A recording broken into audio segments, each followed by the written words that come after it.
Good morning students, myself Shan Patel. Today we are going to start part 1 of chapter number 1 nutrition in plants. जैसे कि बच्चों हम chapter number 1 आज start करने जा रहे हैं जिसका नेम है न्यूट्रिशन इन प्लांट्स। यहाँ पर चैप्टर का नेम है न्यूट्रिशन इन प्लांट्स। इससे चैप्टर के नेम से ऊपर से आपको पता चल जाए कि यस सर ये चैप्टर जो है वो प्लांट्स के रिलेटेड होगा। किसके रिलेटेड? प्लांट्स के रिलेटेड। एंड यहाँ पर एक न्यू वर्ड्स आपके लिए न्यूट्रिशन। ओके, तो प्लांट्स के अंदर न्यूट्रिशन जो है वो क्या होता है? What is nutrition? उसके लिए पहले हमें न्यूट्रिएंट्स समझना पड़ेगा। क्या समझना पड़ेगा? न्यूट्रिएंट्स, जो ऑलरेडी आप स्टैंडर्ड 6 में समझ चुके न्यूट्रिएंट्स। अगर आपको नहीं पता, आपको याद नहीं है, तो एक बार फिर से न्यूट्रिएंट्स के बारे में समझते हो। What is nutrients? In class 6 you learn that food is essential for all living organisms.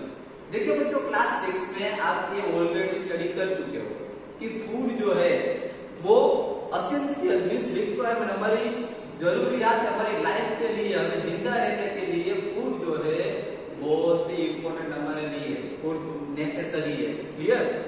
Without food हम जिंदा नहीं रह सकते, आपको पता है। हमें डेली खाना खाना पड़ता है ना। आप डेली खाते हो, क्यों खाते हो? क्योंकि जिंदा रहने के लिए हम फूड ईटिंग करते हैं, तो हमारे अंदर एनर्जी रहती है। ओके, और वो एनर्जी के थ्रू हम कोई भी वर्क कर पाते हैं। तो ये जो फूड जो है वो हमारी लाइफ के लिए बहुत ही नेसेसरी है। Clear? You also learn that carbohydrates, proteins, fats, vitamins and minerals are components of food. देखिए, आपको ये भी पता है स्टैंडर्ड 6 में जो फूड का जो चैप्टर जो था उसमें आपने ये भी आप ऑलरेडी ये पढ़ चुके हो कि फूड के अंदर carbohydrates, proteins, fats, vitamins, mineral, ये सब कंपोनेंट्स फूड के अंदर प्रेजेंट होते हैं। Carbohydrates, proteins, vitamins, fats, okay, ये सब किसके अंदर प्रेजेंट होते हैं? फूड के अंदर। These components of food are called nutrients. ये जो कंपोनेंट जो है फूड के अंदर, इसी को न्यूट्रिएंट्स कहा जाता है। तो समझ में आया आपको? यहाँ पर न्यूट्रिएंट्स का मतलब क्या होता है? न्यूट्रिएंट्स जो हम फूड ईटिंग करते हैं वो फूड के अंदर carbohydrates, protein, fats, vitamin, minerals जो कंपोनेंट जो होते हैं फूड के अंदर, उसी को न्यूट्रिएंट्स कहा जाता है। क्लियर? अब न्यूट्रिएंट्स के ऊपर से हम न्यूट्रिशन के बारे में समझने वाले हैं। हम जो न्यूट्रिएंट्स समझे उसी के ऊपर से न्यूट्रिशन के बारे में समझेंगे। Okay, see the mode of nutrition in plant. देखिए बच्चों, यहाँ पर न्यूट्रिशन की डिफाइन हम समझेंगे कि प्लांट्स के अंदर मोड ऑफ न्यूट्रिशन किस तरीके से क्रिएट होता है। वो न्यूट्रिशन जो वर्ड जो है उसके रिलेटेड हम समझेंगे। देखिए, plants are the only organisms that can prepare food for themselves by using water, carbon dioxide and minerals. देखिए बच्चों, आपने स्टैंडर्ड 6 में फोटोसिंथेसिस के बारे में सुना होगा, फोटोसिंथेसिस प्रोसेस के बारे में सुना होगा कि प्लांट जो है वो फोटोसिंथेसिस प्रोसेस के थ्रू अपना फूड खुद बनाते हैं। याद रखना, जैसे कि हमारे घर में जो मम्मी जैसे फूड बनाते हैं, है ना, मेरे सिस्टर जैसे फूड बनाते हैं, उसी तरीके से प्लांट जो है वो खुद फूड बनाते हैं। देखिए, यहाँ पर यही बताया गया है, plants are the only organisms that can prepare food for themselves by using water, carbon dioxide and minerals. Water, carbon dioxide and minerals का यूज करके प्लांट जो अपना फूड खुद बना सकते हैं। Clear? Now nutrition, what is nutrition? यहाँ पर हम न्यूट्रिशन की डिफाइन देखेंगे। Nutrition is the mode of taking food by an organism and its utilization by the body। देखिए बच्चों, यहाँ पर यह बताया गया है कि न्यूट्रिशन क्या है। What is nutrition? तो देखिए, nutrition is the mode of taking food. Nutrition जो है वो mode of taking food. Taking food means food लेना। फूड लेने की जो प्रोसेस जो है, जैसे कि हम फूड ईटिंग करते हैं माउथ के थ्रू। क्लियर? माउथ के थ्रू हम फूड ईटिंग करते हैं, तो ये फूड लेने की जो प्रोसेस जो है हमारी बॉडी के अंदर, ओके, और and its utilization by the body. और जो फूड जो है हमारे माउथ के अंदर एंटर होके हमारी बॉडी के अंदर किस तरीके से यूटिलाइज होता है, ये पूरी प्रोसेस जो है उसको न्यूट्रिशन कहा जाता है। याद रखिएगा, nutrition means the nutrition is the mode of taking food by an organism and its utilization by the body. Food लेने की प्रोसेस, किस तरीके से हम फूड लेते हैं, फूड लेना और उसको हमारी बॉडी के अंदर किस तरीके से वो यूटिलाइज होता है, उस प्रोसेस को न्यूट्रिशन कहा जाता है। Clear? Okay, now see here there are two types of nutrition. देखिए यहाँ पर दो टाइप के न्यूट्रिशन है। प्लांट जो होते हैं, प्लांट्स के अंदर टू टाइप्स के न्यूट्रिशन होते हैं। There are two types nutrition in plants. Okay, which types? The first one is autotrophic nutrition and second is heterotrophic nutrition. देखिए दोनों के बारे में डिटेल में समझते हैं कि what is autotrophic nutrition and what is heterotrophic nutrition. So first one is autotrophic nutrition. The mode of nutrition in which organisms make food themselves from simple substance is called autotrophic nutrition. देखिए बच्चों यहाँ पर autotrophic nutrition की difference है। What is autotrophic nutrition? Autotrophic nutrition में हमको बताया गया है कि the mode of nutrition in which organism make food themselves. इस न्यूट्रिशन में इस मोड ऑफ न्यूट्रिशन के अंदर जो ऑर्गेनिज्म जो होते हैं वो अपना फूड खुद बनाते हैं from the simple substance. Simple substance में से अपना फूड खुद बनाते हैं। इस प्रोसेस को ऑटोट्रोपिक न्यूट्रिशन कहा जाता है। और यहाँ पर आपको एक वर्ड दिया ऑटोट्रोपिक, उसमें ऑटो का मतलब होता है कि self. The meaning of auto is self. यहाँ पर ऑटो का मीनिंग होता है कि सेल्फ। सेल्फ मीन्स खुद बनाना, इसीलिए ऑटोट्रोपिक का मतलब ऑटोट्रोपिक न्यूट्रिशन जो इसके अंदर जो ऑर्गेनिज्म जो है वो अपना फूड खुद बनाते हैं। अब आपको पता है कौन से ऐसे ऑर्गेनिजम्स जो है अपना फूड खुद बना सकते हैं। Okay, so therefore plants are for autotrophs.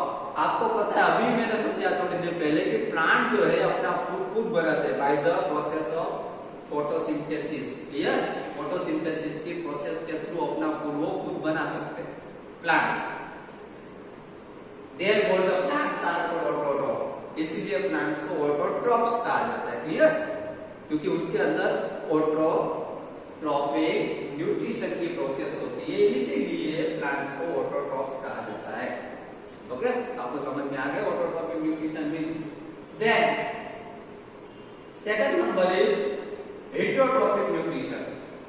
देखिए यहाँ पर ऑटोट्रॉफिक न्यूट्रिशन के बारे में हमने समझ लिया डिटेल में। अब हम हेटरोट्रॉफिक न्यूट्रिशन के बारे में समझेंगे। तो बच्चों यहाँ पर देखिए ऑटोट्रॉफिक न्यूट्रिशन में हमने समझा कि प्लांट जो है अपना फूड खुद बनाते हैं। ऐसे ऑर्गेनिजम्स जो अपना फूड खुद बना सकते हैं उसको ऑटोट्रॉफिक न्यूट्रिशन में काउंट करेंगे। ओके, और हेटरोट्रॉफिक न्यूट्रिशन जो है वो पूरा उससे ऑपोजिट होगा। किस तरीके से? देखिए, the mode of nutrition in which organisms do not make food themselves.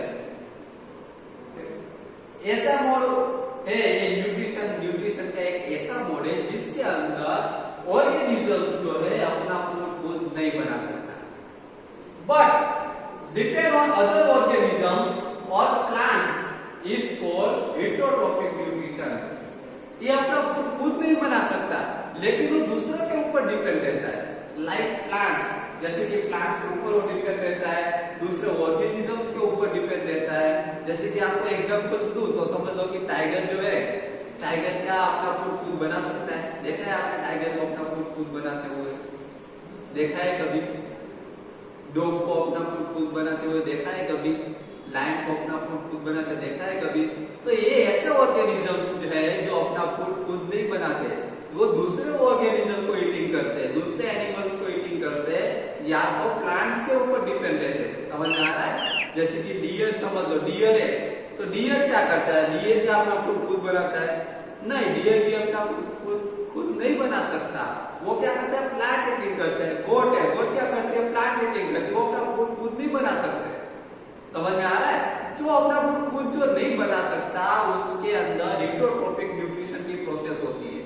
देखिए यहाँ पर the mode of nutrition in which organisms do not make food themselves but depend on other organisms or plants is called heterotrophic nutrition. और दूसरे के ऊपर depend रहते हैं। Examples animals, जैसे कि मैंने आपको समझा एनिमल्स जो होते हैं अपना फूड खुद भी बना सकते हैं, वो दूसरे एनिमल्स के ऊपर डिपेंड रहते हैं, ओके, उसको ईटिंग करते हैं। या तो फिर वो प्लांट्स के ऊपर डिपेंड रहते हैं, वो प्लांट्स को ईटिंग करते हैं, वो अपना फूड खुद नहीं बना सकते। Clear? Now see here photosynthesis, the food making process in plants. देखिए बच्चों, अब हम फोटोसिंथेसिस के बारे में यहाँ पर स्टडी करने वाले हैं। What is photosynthesis? आप 6th स्टैंडर्ड में भी स्टडी कर चुके हैं, उससे रिलेटेड आज हम डिटेल में स्टडी करेंगे कि फोटोसिंथेसिस किसको कहा जाता है। The food making process in plant, plants में जो फूड मेकिंग जो प्रोसेस जो है, प्लांट्स किस तरीके से फूड बनाता है, उसको फोटोसिंथेसिस कहा जाता है। Okay, see here, leaves are the food factories of the plants, therefore all the raw materials must reach the leaf। देखिए आपको पता है कि प्लांट्स के अंदर जो लीव्स जो होते हैं वो उसको food factory of the plants कहा जाता है, क्योंकि वहां लीव्स जो है वहां पर ही वो फूड बनता है, वही फूड बनाते हैं। Water and minerals present in the soil are absorbed by the roots and transported to the leaves. देखिए सोइल के अंदर जो वाटर और मिनरल्स जो होता है, सोइल के अंदर जो वाटर और मिनरल्स जो प्रेजेंट जो होता है उसको हमारे जो प्लांट्स के जो रूट्स जो है उसको एब्जॉर्ब कर लेते हैं, रूट्स, क्योंकि हमको पता है रूट्स जो है सोइल के अंदर प्रेजेंट होते हैं और सोइल के अंदर ही वाटर और मिनरल्स होते हैं, तो रूट्स जो होते हैं वो उसको एब्जॉर्ब कर लेते हैं, वाटर एंड मिनरल्स को रूट्स में से एब्जॉर्ब हो जाए, रूट्स के थ्रू वो कहाँ पे पहुंचेंगे, रूट्स के बाद स्टेम आता है, आपको पता हो तो बीच में, तो स्टेम के थ्रू वो सब ब्रांचेस में पहुंचेंगे और ब्रांचेस के थ्रू वो लीव्स तक पहुंच जाएंगे। Then carbon dioxide from the air is taken in the through the tiny pores present on the surface of the leaves. These pores are surrounded by the guard cells. Such pores are called stomata। देखिए air के अंदर, इस process के अंदर, photosynthesis के अंदर, अब देखिए हमारा एटमॉस्फेयर जो एटमॉस्फेयर में जो कार्बन डाइऑक्साइड प्रेजेंट होता है, तो कार्बन डाइऑक्साइड को ये प्लांट के लीव्स के ऊपर जो पोर्स जो होते हैं, टाइनी होल्स जो होते हैं, वो क्या करते हैं, वो कार्बन डाइऑक्साइड को एब्जॉर्ब कर लेते हैं, कैप्चर कर लेते हैं कार्बन डाइऑक्साइड को। उसके बाद क्या होता है, देखिए these pores are surrounded by the guard cells, such pores are called stomata। Leaves जो होते हैं, लीव्स के अंदर छोटे छोटे छोटे छोटे होल्स होते हैं, पोर्स जो होते हैं, जिसको स्टोमेटा कहा जाता है। और इस स्टोमेटा के थ्रू, ये स्टोमेटा के थ्रू जो कार्बन डाइऑक्साइड जो होता है, वो स्टोमेटा के थ्रू क्या होता है, लीव्स के अंदर एंटर होता है। समझ में आ रहा है? और लीव्स के अंदर वो स्टोमेटा के थ्रू एंटर होता है।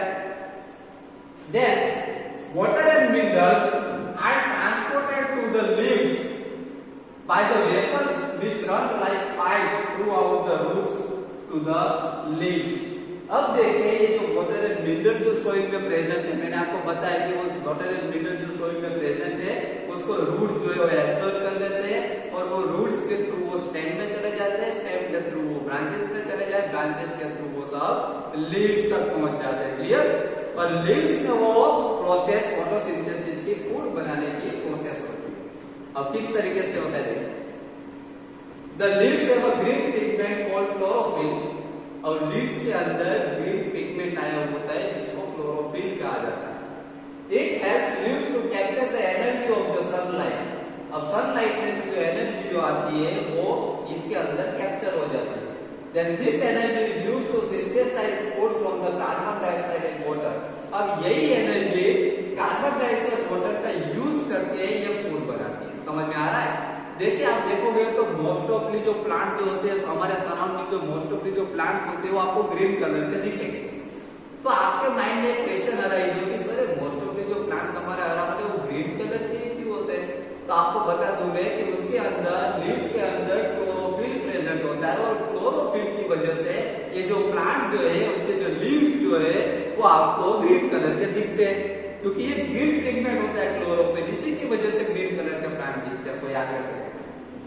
Since the synthesis of food occurs in the presence of sunlight, it is called the photosynthesis। इस प्रोसेस को फोटोसिंथेसिस कहा जाता है। सनलाइट की हेल्प से, प्रेजेंस ऑफ सनलाइट के फोटोसिंथेसिस और फूड बनने की जो प्रोसेस जो है सिंथेसाइज मतलब होता है यहाँ पर कि प्रिपेयर होना, फूड जो प्रिपेयर होता है सनलाइट, प्रेजेंस ऑफ सनलाइट में, इसी को फोटोसिंथेसिस कहा जाता है। Then during photosynthesis, chlorophyll containing cells of leaves In the presence of sunlight, use carbon dioxide and water to synthesize the carbohydrates.